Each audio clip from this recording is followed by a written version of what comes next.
आज गोवा नहीं जा रहे हैं। कहा यह जा रहा है कि उनकी तबियत ठीक नहीं है और डॉक्टर्स जब तक सलाह नहीं देंगे लालकृष्ण आडवाणी गोवा के लिए उड़ान नहीं भरेंगे। वहीं गोवा में बीजेपी की राष्ट्रीय कार्यकारिणी की 2 दिवसीय बैठक का आज पहला दिन है, जिसमें पार्टी के वरिष्ठ नेता लालकृष्ण आडवाणी मौजूद नहीं होंगे। इसके पहले आडवाणी कल पार्टी पदाधिकारियों और पार्लियामेंट्री बोर्ड के सदस्यों की बैठक में भी शामिल नहीं हुए थे। क्या गोवा में होगा मोदी का राज तिलक?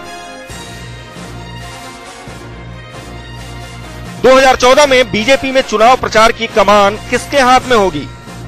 प्रधानमंत्री पद का उम्मीदवार कौन होगा? इन दोनों मुद्दों पर गोवा में बीजेपी की कार्यकारिणी में पेच फंस गया है। राजनाथ सिंह भड़क गए हैं, आडवाणी ने पेच फंसा दिया है और सुषमा स्वराज आडवाणी का राग अलाप रही हैं। अब पार्टी के अंदर मांग उठी है कि भ्रम की स्थिति साफ हो। बीजेपी प्रवक्ता कैप्टन अभिमन्यु ने इंडिया न्यूज के खास शो टुनाइट विद दीपक में साफ कहा कि पार्टी के अंदर 2014 पर भ्रम दूर होगा। सही समय पर सही रणनीति के आधार पर निर्णय करना ही है। आप तो प्रवक्ता भी हैं कैप्टन अभिमन्यु, आप दम ठोक कर कह सकते हैं कि हाँ पार्टी की तरफ से ये सुझाव आया है। तो मैं मानूं ये सुझाव आया है कि सदस्यों ने या पदाधिकारियों ने वहां पर मांग की कि पीएम को लेकर जो भ्रम की स्थिति है, जो तरह तरह के बयान हो रहे हैं, जो बाकी सब कुछ चीजें हो रही है, वो साफ हो। और क्या इसको लेकर पार्टी हाईकमान ने कोई भरोसा जताया है? दीपक जी, आप बहुत वरिष्ठ पत्रकार हैं, मैं बड़ी जिम्मेदारी से आपको स्पष्ट कर दूं कि ये सीधे सीधे पीएम शब्द को लेकर के या प्रधानमंत्री की उम्मीदवारी को लेकर के कोई सुझाव नहीं था। वो सुझाव था कि हमारी 2014 के लोकसभा चुनाव की रणनीति को हमें जल्दी से उसके बारे में हर प्रकार के भ्रम को समाप्त करके और उस रणनीति को तय करके हमको मैदान में उतरना चाहिए। बीजेपी में अब सीधे सीधे आडवाणी बना मोदी की जंग छिड़ गई है।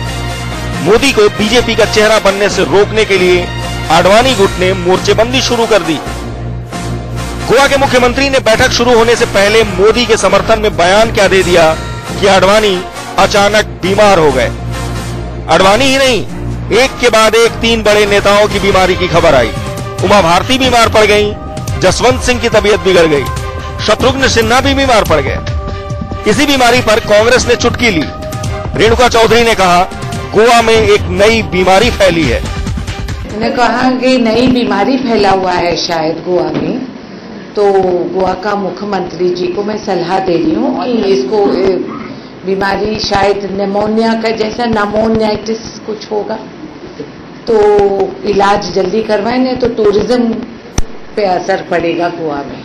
नरेंद्र मोदी जी की वजह से बीजेपी के अपने ही नेताओं की तबीयत खराब हो जाती है, तो बीजेपी को सोचना चाहिए कि देश का क्या हाल होगा उनकी वजह से। बीमार तो उमा, जसवंत और शत्रुघ्न सिन्हा पड़े, लेकिन आडवाणी की तारीफ पाने वाले शिवराज सिंह चौहान भी बैठक में शामिल नहीं हुए। खबर है कि सुषमा बैठक में तो शामिल हुई, लेकिन माहौल मोदी में देखकर उखड़ गईं। सूत्रों की माने तो सुषमा इस बात पड़ गई कि आडवाणी से बात की जाए और उन्हें मनाकर बुलाया जाए। सुषमा की नाराजगी की वजह से ही बैठक 1.5 घंटे की देरी से शुरू हुई। बैठक थोड़ा लेट शुरू हुई, करीब 4 बजे के आसपास, 4-5 के आसपास था।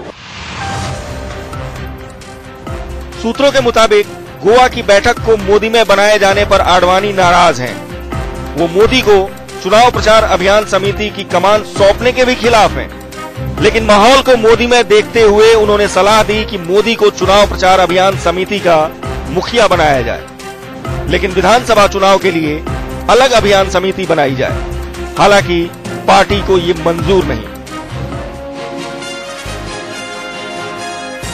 सूत्रों की माने तो भले ही मोदी को चुनाव प्रचार अभियान समिति की कमान देने पर सस्पेंस बना हुआ है। सुषमा स्वराज ने कहा है कि आडवाणी के बगैर पार्टी में कोई भी बड़ा फैसला ना हो। जाहिर है अगर आडवाणी गोवा नहीं गए तो नरेंद्र मोदी को लेकर फैसला टल सकता है। अभिषेक शर्मा के साथ यतेंद्र शर्मा, पणजी, इंडिया न्यूज।